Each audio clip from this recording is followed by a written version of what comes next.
Amigos do Saúde Digital, se prepare para ter uma aula sobre evolução da tecnologia na saúde, evolução da gestão na saúde e governança. Muito pouco se fala de governança.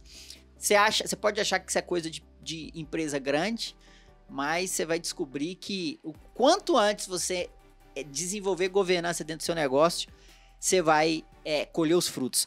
Eu tô com o Luiz De Luca, um amigo, a gente se conhece há algum tempo pelas redes sociais. Exato. Recentemente almoçamos junto. Aí eu fiz um post, pessoal, no LinkedIn, o post bombou. Eu e o De Luca lá no LinkedIn. Esse cara tem vários seguidores e fãs. Vocês vão ver que eu tô falando com uma pessoa importante aqui hoje.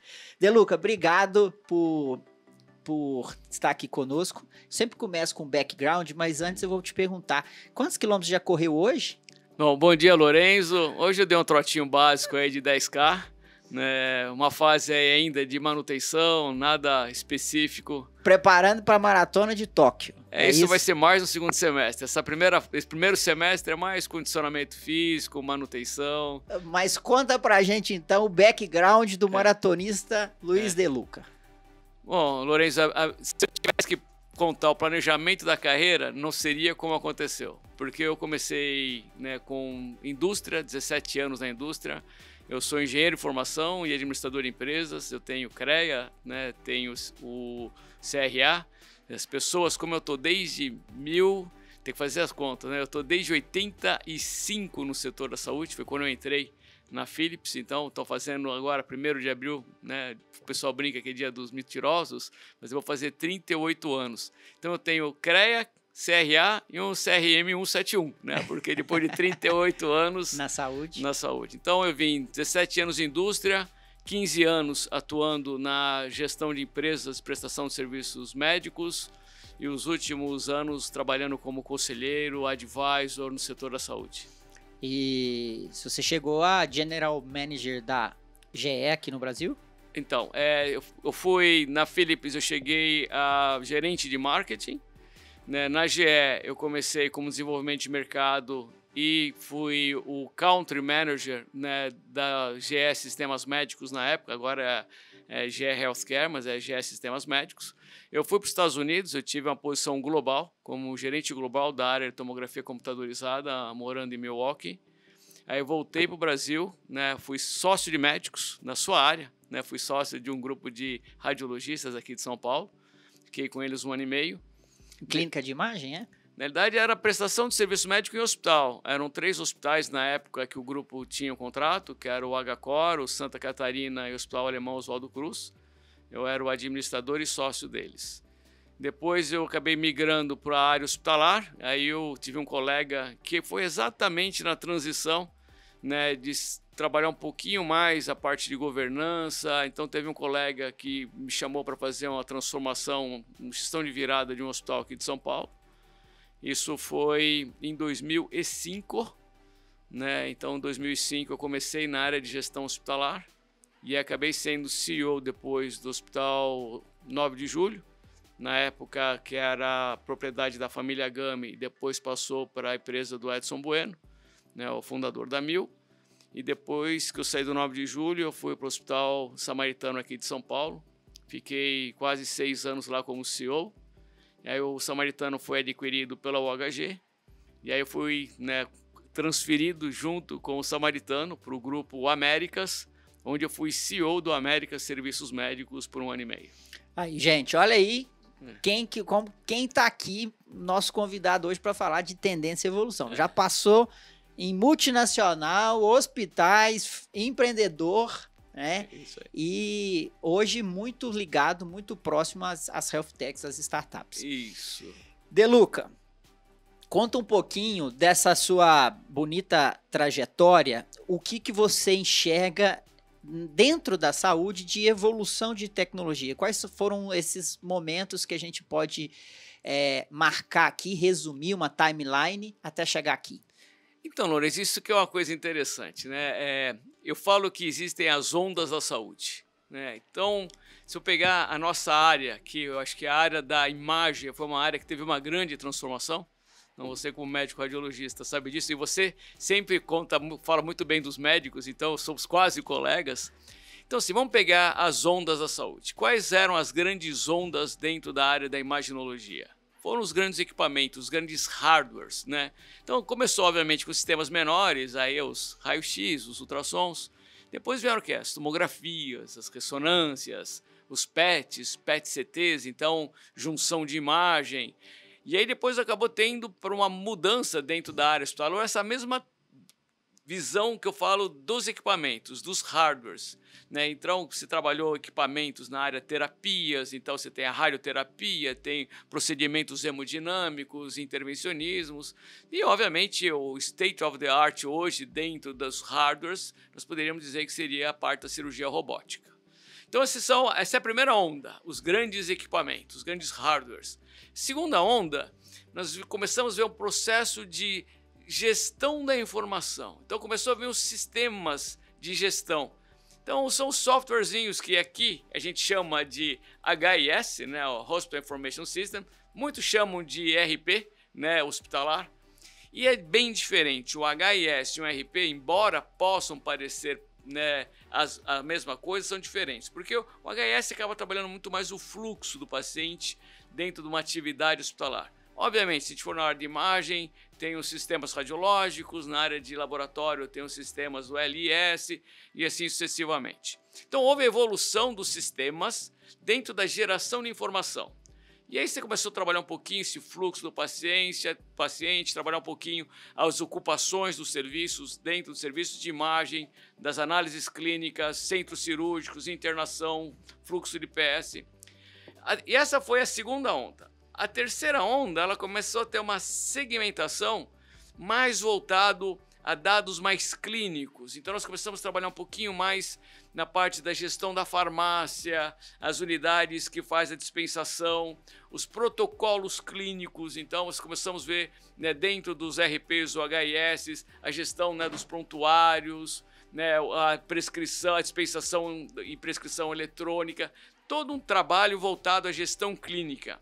Então, acho que essa foi a terceira onda que nós começamos a trabalhar do setor da saúde. Eu diria que a quarta onda, ou talvez mudando um pouquinho, fazendo um paralelo que está acontecendo com a indústria, veio os sistemas, acho que mais de gestão de dados. E aí nós começamos a trabalhar, antigamente falava, né, os Big Datas, né, o que você fazia, as minerações, os driggings dentro de tipo de trabalho em relação a custos ou área clínica. Então você tem a evolução do dado, né, e essa evolução do dado hoje, né, a gente está derivando talvez para uma quinta onda, que é tudo que nós estamos discutindo hoje em relação à inteligência artificial. E a quarta onda, ela traz o caminho junto dessa integração de dados, né, em relação à usabilidade. Mais uma vez, seja no ambiente hospitalar, seja no ambiente ambulatorial e domiciliar. Aí vem os wearables, né, toda a parte da conectividade, da interoperabilidade. Então essa seria a transformação da quarta onda para a quinta onda. A gente está discutindo hoje um pouquinho o que é o impacto do 5G. O 5G nada mais é do que uma aceleração, uma agregação do que acabou vindo a evolução da quarta onda. A gente está discutindo hoje em relação, obviamente, à inteligência artificial, tem N derivações, mas essa que eu daria que seria a transformação da quarta para a quinta onda. É sensacional, então a gente vê hardware, né? Depois software, sistemas, dados e o aprofundamento da inteligência de dados aí pegando wearables, IoT e inteligência artificial. E conectividade e interoperabilidade. Interoperabilidade. Daqui a pouco nós vamos discutir os impactos disso nos profissionais da saúde. Mas antes eu quero falar um pouco da evolução de gestão, né? De mecanismos, de estado da arte da gestão aí na história da saúde brasileira. Então, esse é um outro ponto interessante, né? Da mesma forma que nós olhamos aí a tecnologia, as empresas tiveram as suas transformações. Então, se nós começarmos a olhar assim, como é que surgiu um hospital? Você tem duas formações de grupos hospitalares. As unidades públicas, então ligado ao Estado, né, que é a obrigação do Estado, e as unidades privadas, que foram unidades de clínicas, né? O médico tem uma característica muito interessante, que ele sempre, como profissional, ele sempre quis ter o seu próprio negócio, sempre foi um grande empreendedor. Então era um colega que tinha um consultório de uma especialidade, né? A gente viveu muito isso dentro da radiologia. Aí você começa 2 especialidades, 3 especialidades, uma policlínica. Depois de uma policlínica ele começa a montar uma unidade de procedimentos, diagnóstico. Aí fica uma policlínica com um mini hospitalzinho. Depois ele sobe uma unidade de internação, centro cirúrgico, e virou um grande hospital. Então, assim, se você olhar a evolução das empresas médicas no Brasil, ela teve 3 vertentes. A primeira vertente que eu falei, governo. A segunda vertente, que é essa agregação de empresas familiares, de médicos, e aí eu falo familiar porque podem ser médicos da mesma família ou médicos de famílias distintas, mas são empresas familiares. E a terceira que são as associações religiosas ou filantrópicas, que nós vimos aí, associações israelitas, portugueses, né? Muitas... hospital português, os espanhóis, os alemães. Então foram esses 3 grupos. As Santas Casas estão dentro das estruturas religiosas, né, que sempre voltada a uma instituição filantrópica. Como que essas empresas evoluíram? Elas evoluíram com essa característica muito voltada ao perfil do médico. Embora, né, com exceção de governo, ela traz como seu agente, o protagonista, o médico. A evolução deles dentro do contexto corporativo foi derivado desse crescimento. Eu posso falar de uma experiência bastante interessante. Se a gente comparar Rio e São Paulo, a gente percebeu que São Paulo teve uma evolução muito mais rápida na área privada do que o Rio, porque o Rio teve a tendência inicial de ser governo, antes de mudança para Brasília. Então ele era governo, então a característica pública, e depois dessa característica pública ele foi se privatizando.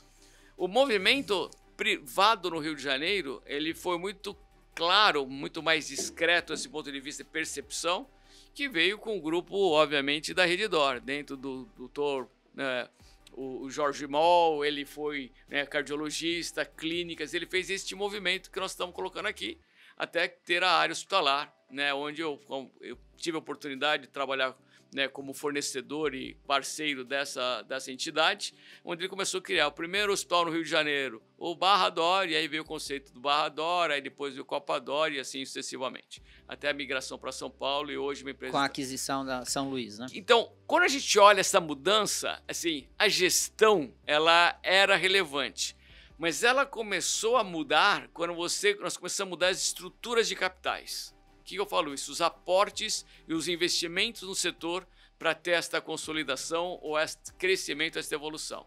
Então, com mudança da lei, né, então que pôde o aporte do hospital, capital estrangeiro dentro do setor da saúde e da prestação de serviço, os IPOs, então as empresas como, né, na época DASA, Medial, Fleury, né, Odontoprev, essas empresas, né, elas começaram a trabalhar mais a abertura de capital. Foi quando nós começamos a ver uma evolução do processo da gestão, né, que ainda muito no aspecto de estruturas de capital, e aí começou a ter um pouquinho mais da evolução, né, não vou falar, né, da revolução, acho que foi uma evolução e o impacto maior que a gente está vendo hoje. O que eu acho que acontece, Lourenço, é que quando a gente começa a crescer a estrutura de capital, que as coisas começam a ficar mais complexas, mudança de sócios, as demandas são diferentes, né? Da onde vem a origem desse capital e o que você tem que entregar com ele. Então, o grande desafio é essa transformação das empresas familiares, ou as empresas, como colocamos, os filantrópicos, Santas Casas, por uma demanda mercadológica diferente, de sustentabilidade, de retorno no capital, né? Uma vez que você tem os aportes, e aí começa a ter uma situação que eu acho que ela é positiva ou complexa, do que nós estamos vivendo hoje dentro das organizações, principalmente as empresas de capital aberto, né, o que está sofrendo, a gente precisa ir muito longe e ver os resultados dessas organizações na bolsa, que estão acontecendo com as ações. E eu sempre brinco, né, abrir capital parece ser interessante, mas é saber quem é o seu sócio, o que o seu sócio demanda e o que você precisa para isso, acho que é a grande complexidade. Perfeito. Então, você traz um panorama de evolução de tecnologia, um panorama de evolução de gestão, historicamente. A gente vai abrir um parêntese aqui agora, depois eu queria retomar nessas 2 frentes que eu discuti com você. para entender o papel do profissional nessas duas frentes, mas ainda dentro da caixa da gestão, a gente tem a governança.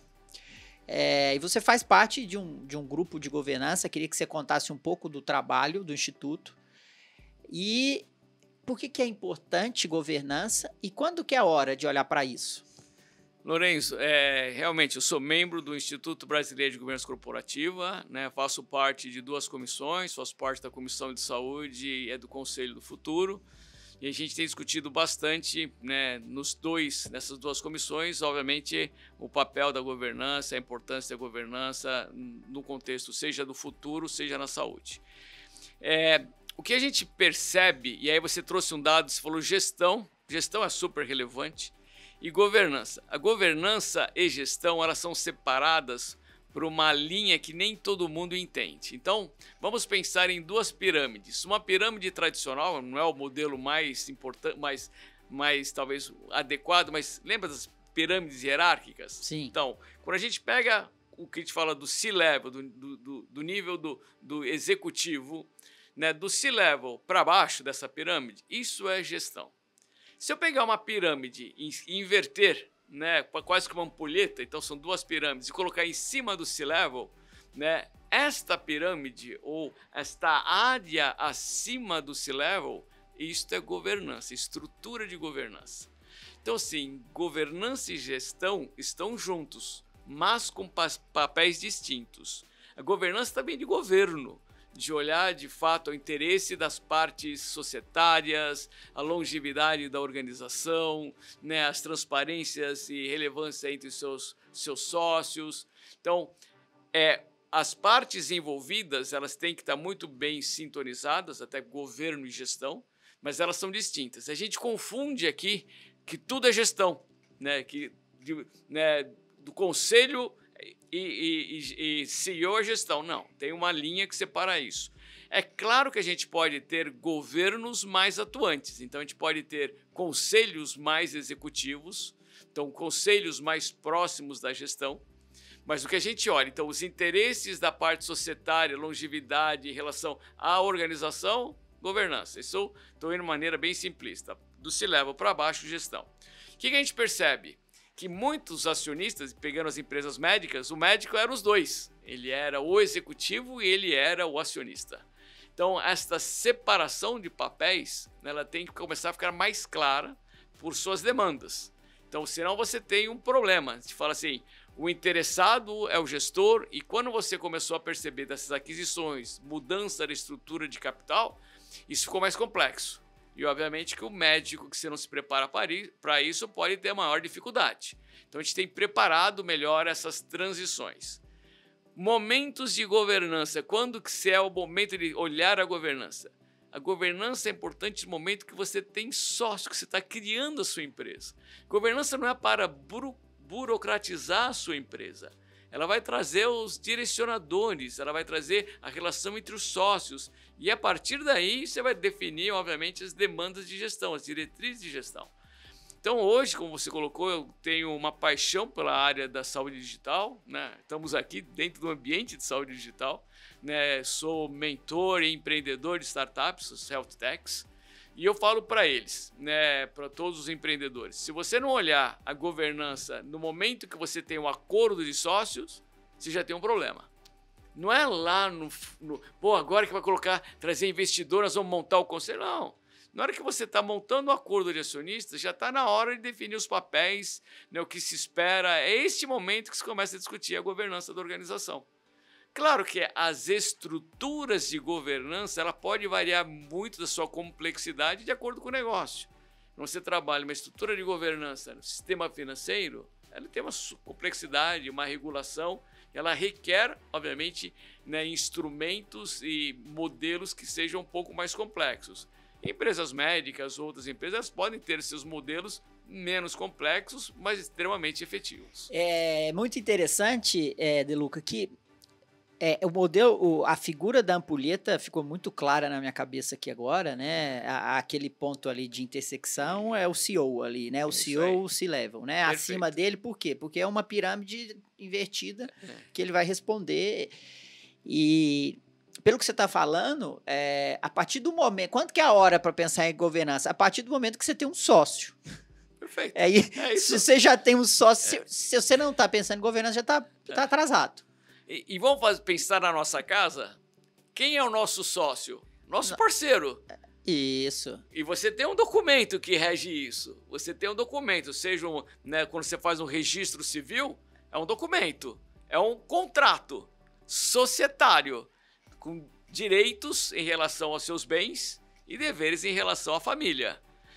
E mesmo que não seja registrado em um cartório civil, você tem união estável que vai te trazer as suas correlações. Funciona como? Funciona como? Então a governança começa em casa.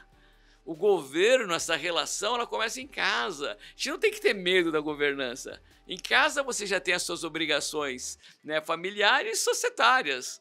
Quando você vai expandir isso, mais importante ainda é como essas empresas elas se contaminam ou se valem dessas sinergias. Mais importante de eu começar a olhar esta governança. É sensacional, porque... E talvez seja um caminho mais árduo de caminhar, que gera mais esforço mental, investimento de tempo, mas é assim que você vai construir algo que é para ser sólido e sustentável, né? Então, a governança, ela sempre vai buscar a longevidade da organização. Então, por quê? Você quer trabalhar a sustentabilidade. O que é o ESG? Que todo mundo fala ESG agora, Eu gosto do ESG, mas assim, por que agora? O ambiente, sempre tivemos que olhar o ambiente. É claro que agora está mais crítico, uma série de coisas, mas a história do ambiente dentro da sustentabilidade é coisa dos anos 90, talvez até antes. Não é agora que nós estamos falando. Agora juntamos 3 siglas. Mas ambiente dentro da sustentabilidade, das reciclagens, dos impactos, já víamos isso. A governança já existia das organizações. Então, você tem o E do environment, do ambiente, governança já tinha que existir, nós trouxemos o social, que obviamente é esse ambiente que está todo mundo envolvido, a sociedade envolvida. Governança está intimamente ligado ao impacto social. Assim como o ambiente está ligado ao impacto social. Não dá para separar. Não dá para pensar em governança sem ambiente. Não dá para pensar em governança sem social. E assim sucessivamente. Principalmente pensando no contexto empresarial. Então, obviamente, juntamos 3 siglas. Hoje tem uma série de formações. É válido. Mas qualquer empreendedor, qualquer sociedade, qualquer órgão que esteja ligado à movimentação de pessoas, tem que estar olhando essas 3 coisas. A governança, a sociedade e o ambiente que está inserido. Eu gosto muito dessa abordagem, né? Porque senão fica uma hype, né? Uma modinha de ESG, né? Que parece um posicionamento politicamente correto, mas que favorece mais ao marketing das corporações do que, de fato, o que você está fazendo para ajudar o seu entorno, né? E o seu entorno começa dentro de casa. É isso mesmo. Eu lembro de um professor, que até trabalhou conosco dentro do América, falando um pouquinho dessa parte das pessoas, social, que ele falou que ele era de Curitiba, e ele começou a discutir o impacto dele quando ele começou a fazer a separação do lixo no prédio dele.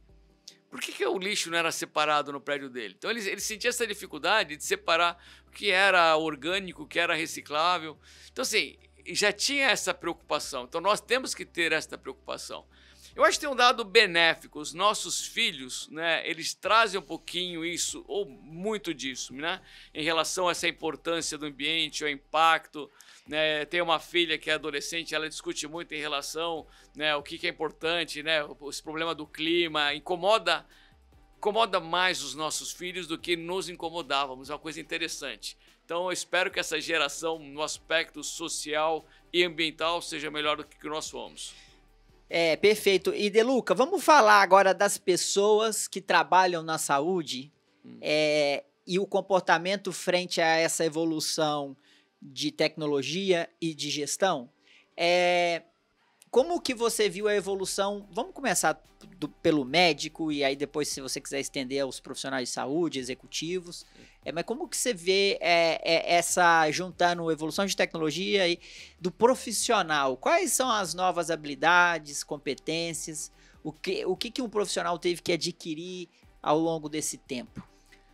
Como nós colocamos, Lourenço, o médico ele tem uma característica própria que é a do empreendedorismo, né? Diferente talvez de outras profissões. Acho que hoje as novas gerações já têm esse aspecto do empreendedorismo melhor do que nós. Eu fui criado numa assim, eu tinha que definir assim, qual que seria a sua profissão, né? O que eu queria ser, né? Eu queria ser médico, engenheiro, advogado, né? Tinha um menu restrito. O empreendedorismo não se falava muito na discussão na minha escolha da universidade. Hoje a gente já vê as opções da formação do profissional, né, diferente, já vai para esse modelo mais empreendedor. O médico sempre teve isso, pela característica da sua formação. Então o que eu acho que o médico tem que passar essa transformação? Hoje o médico ele está passando da visão do empreendedor que ele tem, né, da sua empresa, para o modelo corporativo.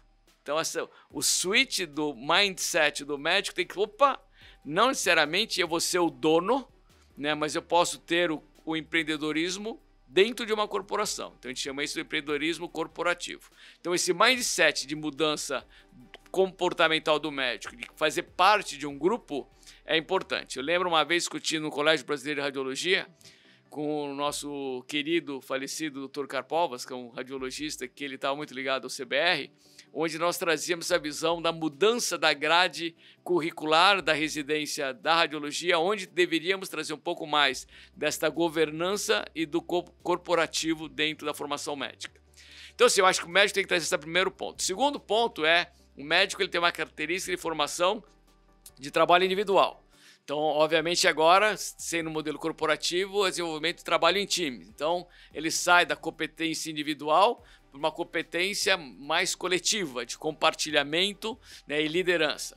Terceiro ponto tecnologia faz parte da vida dele. Claro que quem trabalhou na área, né, já ligada à tecnologia, área de procedimentos, como nós colocamos na radiologia, isso era mais natural. Mas o clínico que não tinha esse acesso, ele tem que pensar dados junto com tecnologia. Não dá mais para separar isso. Então, essa formação da tecnologia não é mais uma situação de não preciso mais disso. Você tem que incorporar isso de forma natural. Né? Prescrever no papel, problema da letra do médico. Não devíamos discutir mais isso. Como o médico está fazendo a sua prescrição eletrônica, como ele está fazendo a gestão dos dados do paciente, mesmo que a função dele seja puramente clínica. Então ele tem que trazer esse aspecto de incorporação tecnológica. E eu acho que o médico ele tem que trazer uma visão de negócios, né? Aquela história, número para mim é complicado. Eu sou só médico. Como não? Você é médico. Você é médico, líder, gestor. Então, os negócios, os números fazem parte da sua vida. Então, não é mais separar. Ele é um processo de aglutinar. Então, essa é a nova formação médica. Eu tenho percebido que existem muitos médicos com formação médica que não querem ir mais para a área clínica. Ele quer ir mais para a área de negócios. Então, ele quer ir para uma área de gestão. Então, ele está se formando para isso e tem uma formação clínica e depois vai para a gestão. Isso é uma tendência que tem aumentado. Até porque nem todo mundo quer ficar prestando, né, plantão, residência. Então, assim, esse movimento tem crescido, o que eu acho positivo. Assim como o que eu tenho percebido outros profissionais sendo inseridos no setor da saúde. Então, a gente tem percebido gente do setor financeiro vindo para o setor da saúde. Eu vim de tecnologia, sou engenheiro, né? Então, uma das coisas mais interessantes quando eu conversava com o médico no hospital é quando o médico, né? Eu sempre usei terno e gravata. E o médico, um jaleco ou gravata e meia dúzia de canetinhas, né? Uhum. Que tem o nome dele e um monte de caneta. Ele olhava assim para mim, pois não, seu De Luca, o senhor tipo assim, esperando que eu ia falar, sou vascular, sou neuro, sou cardiologista, né? O senhor eu falo, é engenheiro. Ele falava, que raio esse cara tá fazendo aqui na minha frente para gerir o hospital? É trazer uma nova visão da gestão. Não é nem melhor nem pior, é uma abordagem diferente. E eu sempre falei isso, né? eu geria o hospital na visão de uma empresa. Eu não geria o hospital na particularidade que era um hospital. E eu acho que essa foi a grande diferença, né, das pessoas do time que nós desenvolvemos. Né? Nós tivemos um grupo que nós trabalhávamos de maneira associativa, coletiva, gerindo o hospital, independente da sua formação. Eu posso afirmar para você, então, quando você fez no início da nossa conversa, né, que você é uma pessoa de muito relacionamento, eu tenho a felicidade de ter tido muitas pessoas que trabalhamos juntos, desenvolvimentos que nós fizemos. Então, assim, eu tinha enfermeira que falava de EBITDA. Ela falava o resultado da unidade de negócio dela como EBITDA. Ela sabia entender qual a diferença, né, da margem de contribuição dos custos diretos. A enfermeira, claro, que ela respondia pelo negócio dela. Então, eu acho que são essas as mudanças que nós temos que ter. Né? A enfermeira falando de negócio, ou a responsável de uma unidade, seja um pronto-socorro, uma unidade de internação, um centro cirúrgico, como negócio. E como é um negócio, não é com a maneira árida de falar, negócio, hospital. Sim, é um negócio. Né? Ele pode ter o propósito de filantrópico ou não, mas tem que ter resultado. Então, esse é o grande desenvolvimento profissional de saúde. É trazer essa diversidade de informação, de competências para a gestão, seja da área clínica, seja para a área de negócios. Ô, Deluca, frequentemente me fazem essa pergunta e eu vou construir um cenário aqui para ficar mais próximo de você e eu ver a sua resposta. Imagine que a sua filha, agora ela entrou em medicina, ela é médica e ela está se formando. E ela está convicta que ela quer seguir a carreira de gestão dentro da saúde, dentro da medicina. Você é pai e ela te pergunta assim, ô pai, você acha que eu devo fazer residência? Sim ou não? Então, Lourenço, vai depender da aptidão e da vontade dela. Se ela quer ir para a área de gestão, não necessariamente ela precisa fazer residência clínica. Né? Ela tem programas hoje que você pode ir para a área de gestão. Eu acho que trazer essa responsabilidade de... Não, se você entrou em medicina, se formou médico, você tem que ir para a ponta da clínica. Não é isso. Eu brinco, né, do que eu falo que o meu CRM é o 71, por estar tantos anos no setor da imagem, do setor da saúde. Eu gostaria de ter feito medicina. Né? Seria muito legal eu poder ter gerido o hospital, né, e ter sido médico gestor. Né? Eu fui um administrador gestor, um engenheiro gestor. Mas eu trouxe muitos médicos clínicos para a gestão. Nós formamos grandes times, né, de gestor médico e não médico. Se ela quer fazer gestão, não, ela pode, vai para a gestão. Não precisa, essa obrigação de ir para a área clínica não precisa.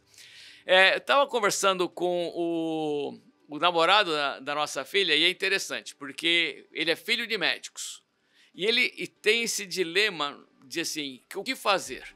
Né? O menino ele tem uma cabeça de exatas. Ele tem cabeça de exata. Você olha o modelo dele, ele pensa de uma maneira exata. A tendência dele é exata. Com pais médicos. Obviamente que ele tem uma tendência de querer seguir a carreira dos pais. Mas a tendência dele é de exata.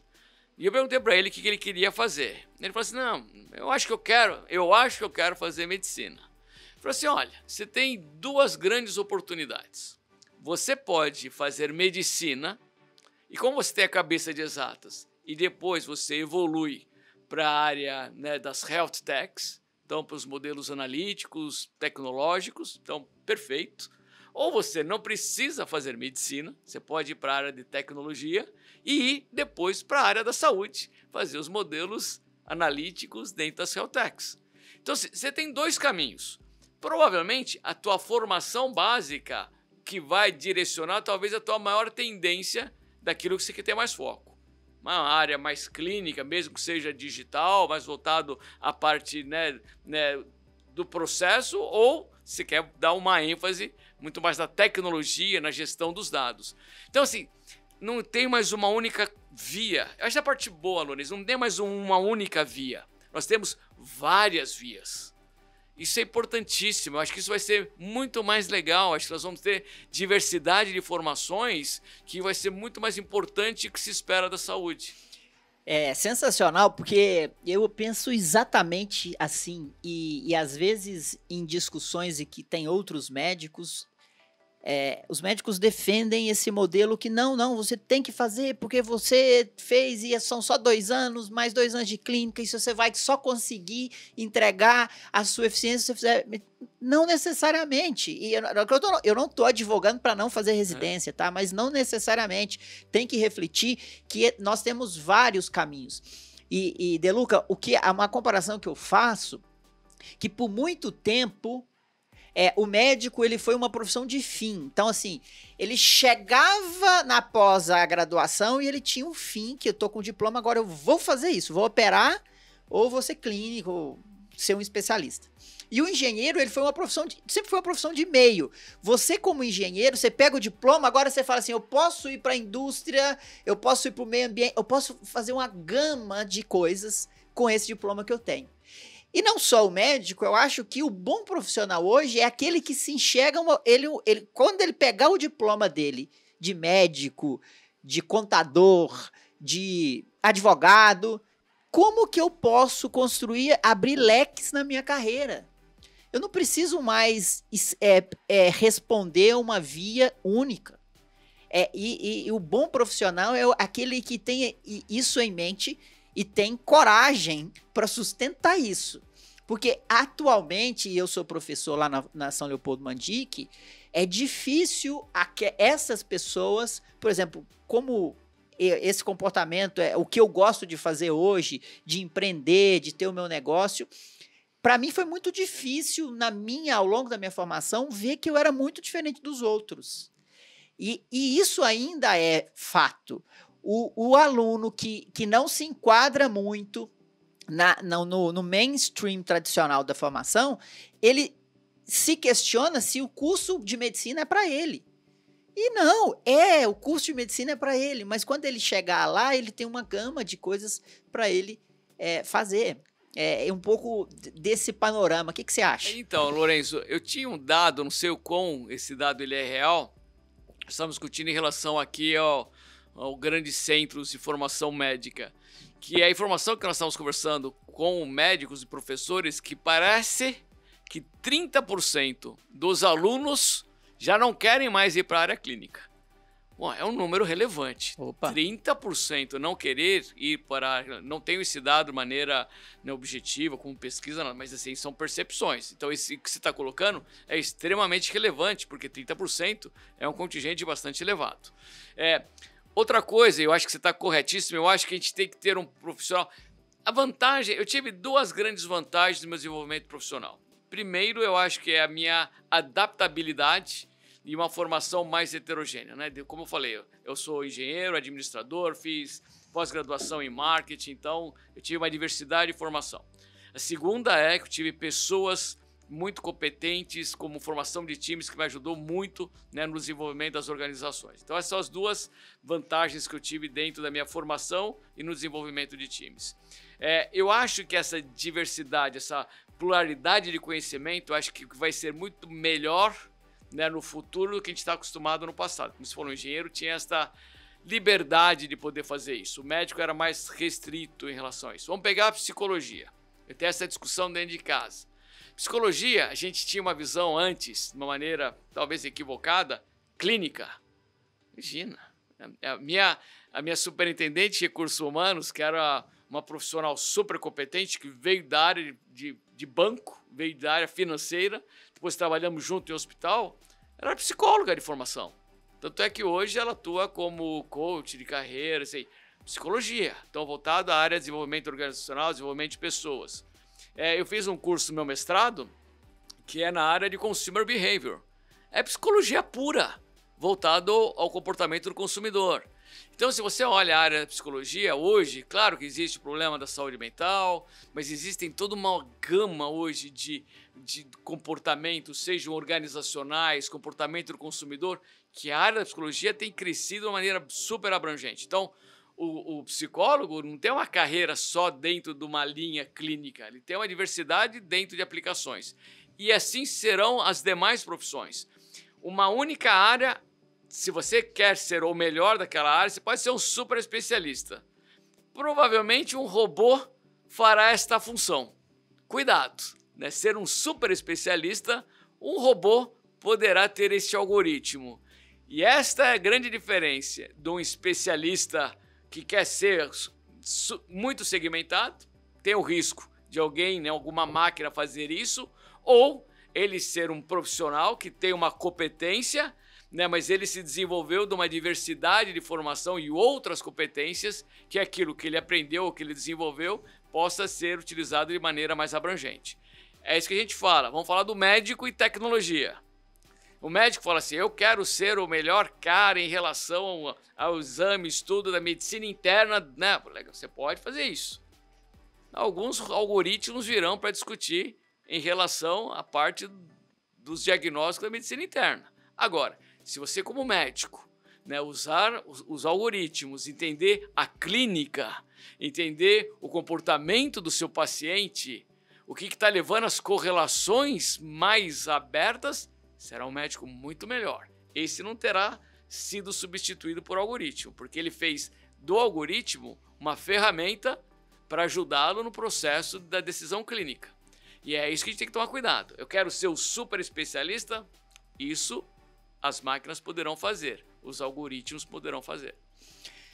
Cara, muito bom.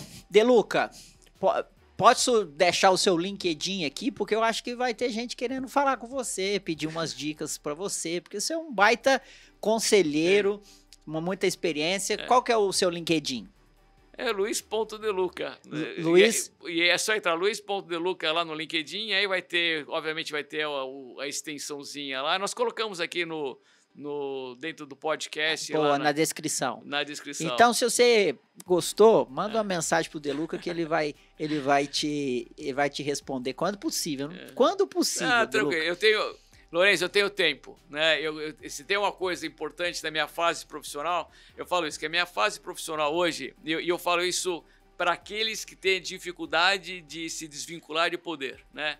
Eu falo que eu não sou mais o protagonista da saúde, né? Você, como empreendedor, né, um líder dentro do processo de saúde digital, você é um protagonista.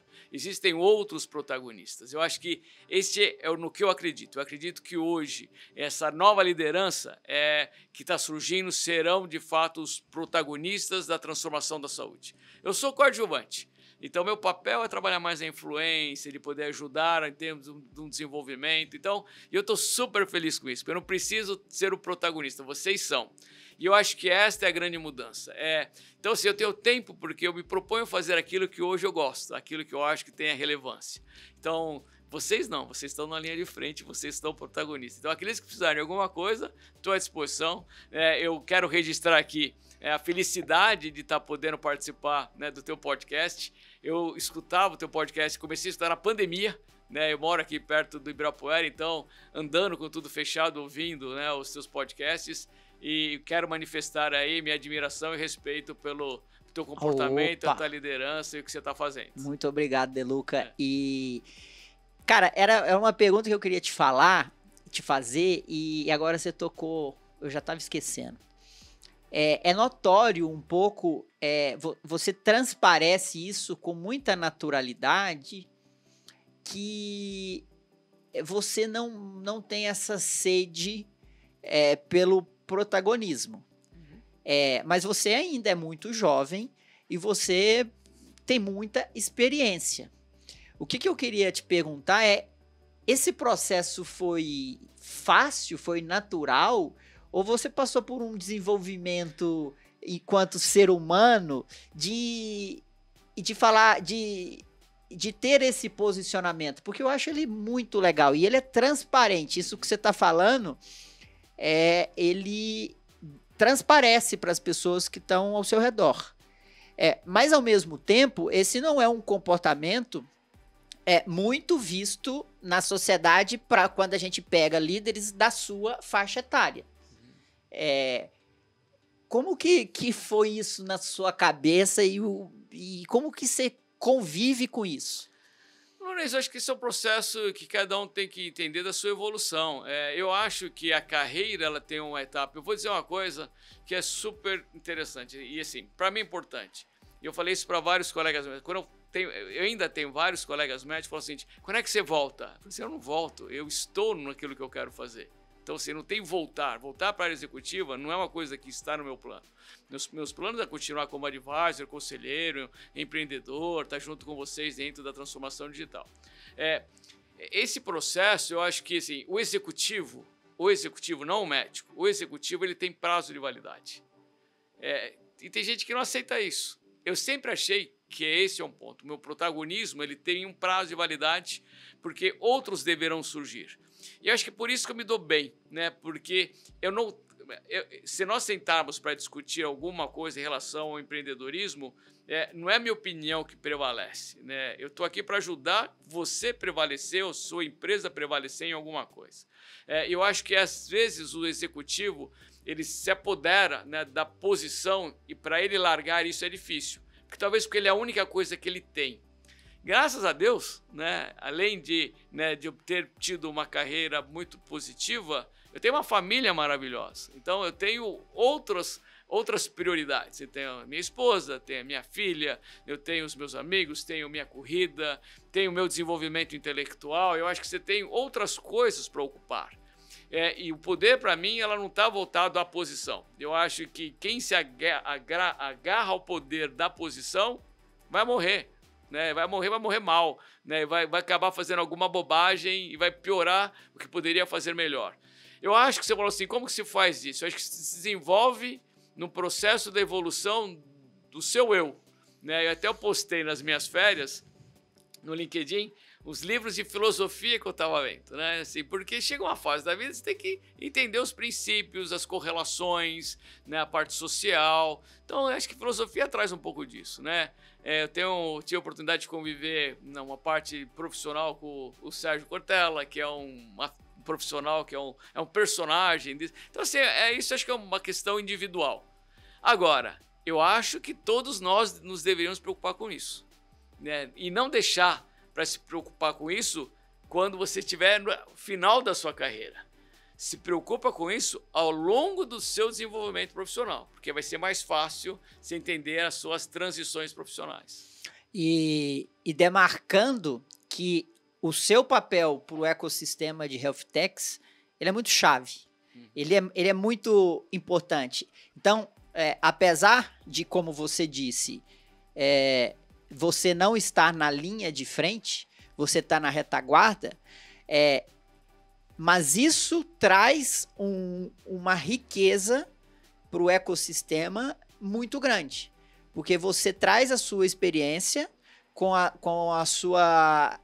o seu networking, ajudando empresas que estão desbravando esse setor. Então, a gente almoçando lá, você me conectou com 4 pessoas importantes. Em menos de um dia, essas 4 pessoas já estavam... Partiu de mim, essas 4 pessoas já estavam falando comigo. Quer dizer, isso é muito rico pro ecossistema e, com certeza, o valor... Você gera valor enquanto profissional, para o ecossistema, não necessariamente estando na linha de frente. Lourenço, acho que até para a gente finalizar nossa conversa, assim, muito obrigado pelas considerações, mas tudo que eu entrego é porque eu recebi alguma coisa também, né? Minha esposa fala muito do give back, né? De retribuir. E vou dizer uma coisa, se hoje eu tenho esta oportunidade de estar compartilhando, é porque eu recebi muito. E continuo recebendo. Às vezes as pessoas não entendem. Então, estar conectado a este ecossistema, ela é uma troca. Eu não dou, né? Nós trocamos. Da mesma forma, né, que eu apresento talvez uma experiência, ter vivenciado alguma atividade, eu recebo de vocês alguma visão diferente daquela que eu tinha, de um comportamento diferente que eu possuía, e me faz crescer. Então, esta é uma troca. Eu cresço, cada startup, cada mentoria que eu faço tem um aprendizado. Então, quando você fala, por que houve esta retribuição? Porque eu ganhei com eles. Então, essas pessoas que nós tivemos essas trocas, sabe, quando eu faço uma conexão, irão haver outras trocas. Então, eu acho que esse é o ponto. Então, às vezes eu converso com colegas que estão talvez mais isolados ou mais voltados a uma determinada atividade, eles perdem a oportunidade da troca. Né? Eu falo assim, envelhecer, né, não está na idade, envelhecer está no comportamento. Né? Envelhecer ela está naquilo que você deixa de desenvolver e fica obsoleto. Todos nós temos validade, o conhecimento tem uma validade. Né? Então, se você não fizer um refreshing disso, se você não estiver desenvolvendo outros conhecimentos, outras trocas, você vai morrer. Né? Por que eu estou vivo? Porque vocês me dão essa vida. Então, quando as pessoas falam assim, poxa, né, quantos anos você tem? Né? Eu falo assim, depende, que referência você quer? Você tem uma referência cronológica? Eu não tenho vergonha nenhuma, eu tenho 62 anos. Né? E referência profissional, hoje eu estou na galera dos 30, 35, porque esse é meu ambiente de troca. Embora tenha empreendedores também da mesma idade que eu. Mas o ambiente maior é numa troca de 30, 35. Às vezes tem um tiozinho de 40, né? Mas é exatamente esse é o ambiente que eu troco. Então é um ambiente que isso me traz, obviamente, um rejuvenescimento para poder fazer mais trocas. Obrigado por esse papo. Honrado de te receber aqui. Muitos aprendizados com a sua experiência. E ficou lições assim verdadeiras aqui pra gente que tá na linha de frente, né? Tanto do ponto de vista técnico que você trouxe, quanto do ponto de vista mais profundo, mais filosófico, mais emocional, que talvez seja até mais importante a gente se preparar para isso. Então, obrigado e agradeço pelo seu trabalho junto a nós, empreendedores, a Health Techs e tudo que você tem construído. Valeu. Prazer estar aqui. Essa jornada, ela é longa, eu falo assim, sempre é uma maratona, você também é corredor. Né? Então, assim, não adianta fazer sprint para uma corrida de 42, né, Lourenço? Né? Sprint Exato. É uma provinha de 5K, né? Vamos fazer uma jornada, uma grande corrida para preparação para esses 42 quilômetros, que, na minha opinião, como você colocou, né? Eu tenho recebido muito em troca disso. Obrigado por essa oportunidade. E além de tudo, pessoal, ele me ajuda nos meus treinos de corrida. Eu mando minha planilha de corrida, ele fala, sua frequência pode melhorar e tal. Valeu, Deluca. Pessoal, gostou? Compartilha. Dá like aí no YouTube, na onde que você está escutando o podcast, se é no Spotify, se é no Google Podcast. Você pode dar coraçãozinho aí, estrelinha, avaliar. E isso nos torna mais relevante para que a gente possa ser ouvido por mais pessoas, visto por mais pessoas.